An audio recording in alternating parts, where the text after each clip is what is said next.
The Honda Accord has been a mainstay in the midsize family sedan class for years, and for good reason.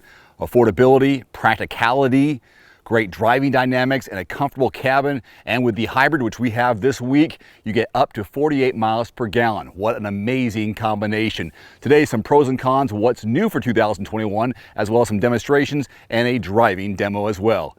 Let's get started.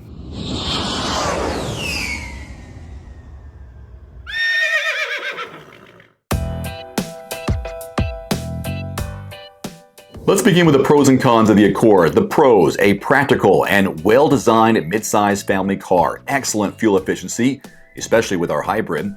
Blends a smooth ride with sporty handling. Refined cabin with vast rear seat space. I'll give you a demo of the backseat legroom and headroom. A couple of cons: some rivals offer larger optional touchscreens, and its sleek body styling creates some blind spots. Here's what's new. The Accord's exterior gets subtle styling updates. New Sport Special Edition has premium features. The EXL trim comes with wireless phone charging. Apple CarPlay and Android Auto are now standard. You have to admit, the Accord is one of the sportiest non-luxury sedans on the market, thanks to its powerful engine lineup and agile handling. The LX Sport, Sport SE, and EXL trims come with the base 1.5-liter turbocharged engine that links to a single-speed CVT. Front-wheel drive is standard on all Accords, but all-wheel drive is not available like on some competitors. The compact four-cylinder engine makes 192 horsepower, 192 pound-feet of torque, which is plenty for driving around town and passing cars on the highway. The powertrain has received praise for its quick acceleration and quietness. It's also very economical, getting an EPA estimated range of 33 in mixed driving, amongst the best numbers for a non-hybrid family sedan with this much cabin space. So 3 ways to open the trunk lid of the Accord. There's a button just inside the door panel. There's one here on the key fob, which I will press. There's also one just below the Honda logo. And when you lift it up, it reveals a quite spacious cargo area, 16.7 cubic feet. And you can fold these down. There's these levers here you pull, and you have a 60-40 split there, so you can fold that down individually or both together, and you'll create a lot more room for longer items. Next powertrain is a 2-liter turbo, which is optional on the Sport and standard on the Touring.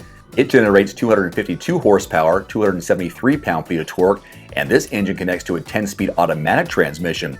Paddle shifters sit behind the steering wheel. This motor transforms the Accord driving experience into one of the sportiest in its segment. I'm lucky to have the hybrid powertrain, which is all the rage these days, providing you, the car owner, with everyday drivability and incredible fuel efficiency. The Accord Hybrid comes in 4 trims and all use a 2-liter gas engine and 2 electric motors. One of the motors propels the Accord at low speed, while the other is a starter generator that conserves energy for cabin electronics. The total power output: 212 horses, 232 pound-feet of torque, available immediately from idle. The hybrid powertrain control system seamlessly switches between engine drive, hybrid drive, and electric vehicle drive modes without the need for driver input. It gets an estimated EPA fuel economy of 48 miles per gallon. All right, join me along my usual route when I showcase what a car can do and how it feels on the road. I'm gonna put the hybrid in sport mode. Already the RPM's revved up and the steering wheel got a little bit tighter. So I'm gonna go around these corners up here and just share how Honda has made this feel. Never had a complaint about how a Honda Accord drives, let alone a hybrid. There's a bit of engine noise as I rev up a little bit, high rev point, but still super comfortable on the road, so absorbent.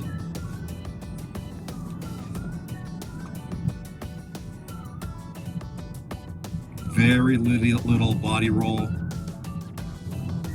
I really do like the heads-up display there. It shows me the speed limit that I'm in, how fast I'm going. Even a north-south, east-west indicator as well. And the Rotomon, it says about Rotomon, that's pretty cool. I'll accelerate here a little bit, boom. A delay, what do you expect? Hybrid? Come on, it's not gonna be like that. Of course, Honda incorporates its trademark sporty style into the Accord with sleek surfaces, excellent driver controls, and integrated safety and infotainment technology. The cabin is large and roomy, plenty of space in both rows.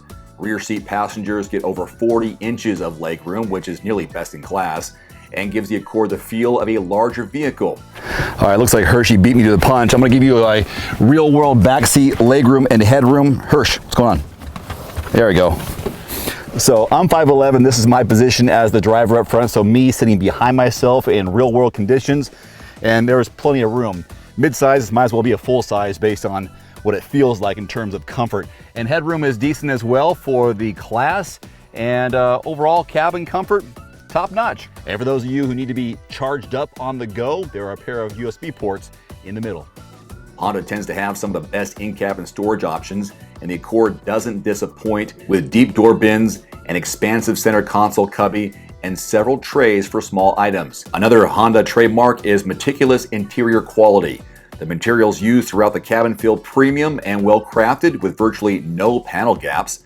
The tech is nicely built into the car's interior surfaces with large climate control knobs in the dashboard. An electronic gear selector lies flat between the front seats, giving the car a more streamlined feel and look. The steering wheel is thick and comfortable and controls for adaptive cruise control, hands-free calling, music, and more.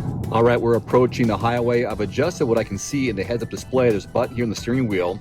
So it's just blank besides the speed limit sign and my current speed.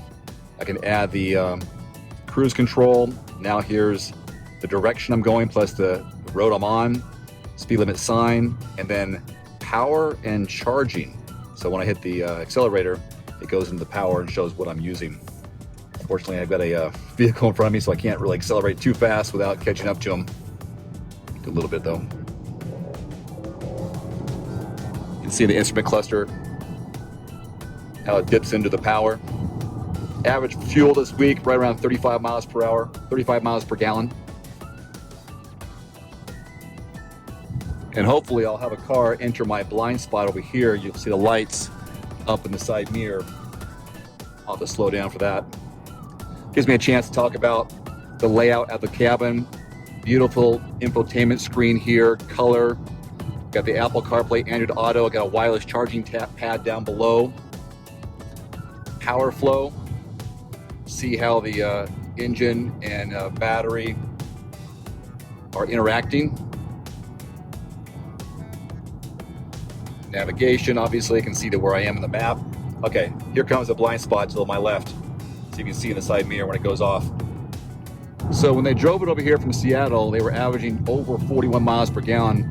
Naturally, that was mostly highway driving, but at least it shows the difference, you know, city driving versus highway driving. Right now, looks like I'm right there at 35. The Accord's 8-inch touchscreen sits atop the dashboard. It handles all the vehicle's information and infotainment functions, including standard Apple CarPlay and Android Auto. The system also lets you change several vehicle settings, allowing them to temporarily turn off certain active safety aids, change how long in-cabin lighting remains on, and more. Unlike many modern cars, the Accord has a physical knob for the audio system volume. Upper trims come with navigation, a heads-up display like we have, an 8 or 10 speaker audio system, and wireless device charging. Overall, the Accord standard features compete well against rivals, though some have larger infotainment screens and higher-end audio systems. So your price point for a 2021 Honda Accord between $25,000 and $37,000, of course, depending on trim level. Do yourself a favor, give it a test drive and find out for yourself.